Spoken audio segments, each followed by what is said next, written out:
Classically trained violinist and songwriter Galen Lee has been immersed in music since her childhood.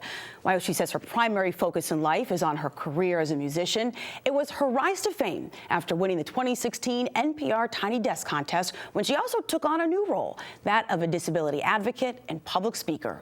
During a recent concert in Rochester at Nazareth College, Galen told Need to Know that the underrepresentation of people with disability in the arts has given her a new stage to share a powerful message. Take a look. Watch the world unfold. When I was in 4th grade, the orchestra came to my elementary school and played for us, and I remember just really loving the way it sounded. And so in 5th grade we had a chance to join orchestra, so I went home that day and told my mom, I'm going to go play cello next year. And all she said was, well, I'm sure you'll figure it out, that'll be cool, because of my size it wasn't very obvious how that was going to work, but my parents have always been very open-minded and just kind of let me figure things out, because if you have a disability, no matter what, you're adapting stuff every day. So I didn't really give that much thought, and I just assumed I would figure out a way to do it. So the next year, I took a music listening test in orchestra to join, and I was the only student in the school that got a perfect score that year.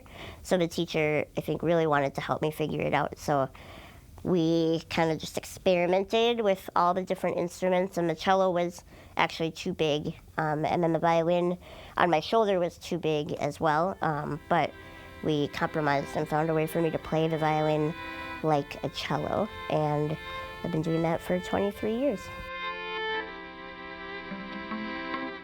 I don't want to force my music to be a certain direction, like necessarily activist music or necessarily not activist music. I think for musicians who write their own music, a lot of times it springs out of what is relevantly happening in their mental landscape. And when the healthcare bill was getting debated so heavily, and hopefully won't be, but probably will be again, that brought up a lot of emotions in me, because it's like a right to life issue in terms of I want to live, and so do people with disabilities, and they need support to do that medically sometimes, and that's why healthcare is so important. So it really touched a nerve, and I wrote a song about it, but I wouldn't have done it otherwise if it hadn't come up naturally. When people go to enjoy music, they're there to kind of process it through their own lens and take it in and learn from it. And some of my songs are about disability, but I'm not even going to necessarily tell you that. You know what I mean? And I want people to be able to feel music on their own level. So when you see them make claims of progress, take a good look and see who isn't there. We need a seat now at the table, so please invite us, or don't pretend to care.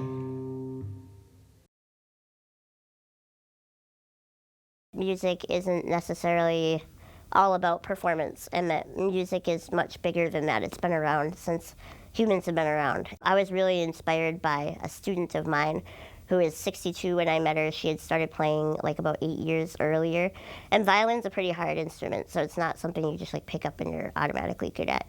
And so she one day was telling me I had a really bad day, and so I poured myself a glass of wine and I sat on my deck and I played for 3 hours, and I felt so much better after. And I was like, I can't even remember the last time that I just was like, for the heck of it, I'm gonna play for 3 hours.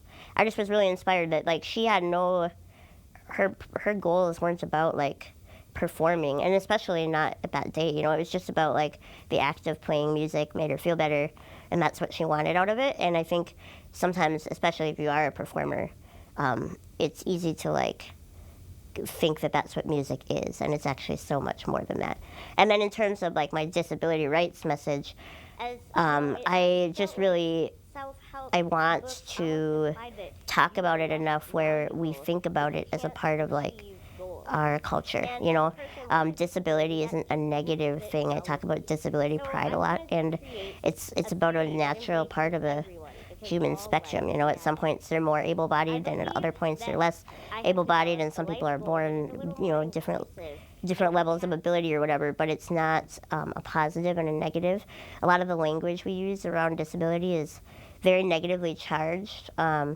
I suffer from, or they're a victim of, or they're confined to a wheelchair. And all these terms have a really negative tone, and it doesn't have to be that way. I don't feel that way about my wheelchair. I mean, without a wheelchair, I would be confined to the floor, right? So, like, I really like my wheelchair, and so I don't think that it has to be seen as negative. And then when you take the negativity out of it, then you realize that it's not society's job to, like, fix every single person with a disability to make them, like, more able-bodied, but it's about making it actually just easier to live in your society, in your own body that you already have. That one day things will change and we can finally take our place. That history won't forget us or try to minimize our pain. And so while When we started traveling, I realized that, like, pretty much only about 30% of the places we played had ramps or were on the floor. I mean, actually, much less than 30 have ramps, but sometimes stages are on the floor. And I just realized, like, if you were a performer with a disability that didn't have, like, the ability to be lifted on stage, I'm very small, and people can lift me, and then they can lift my chair. But if I weighed 200 pounds or 300 pounds, like, that really wouldn't be a super feasible option, or definitely not a super dignified option. And it just kind of realized that would be a huge deterrent from wanting to perform. Or if I was a little kid with a disability going to shows and I saw someone with a wheelchair having to be lifted on stage, so it just doesn't send a super positive message, I guess, if that makes any sense, about, like, that we want you to be here, we want you to perform here. So I started thinking about what that meant, and realizing that in order to have real accessibility in the arts, you really have to make sure that the spaces for performers are also accessible, and we have a long ways to go before that is actualized, but I'm hoping to talk about it enough where we can start really making some changes.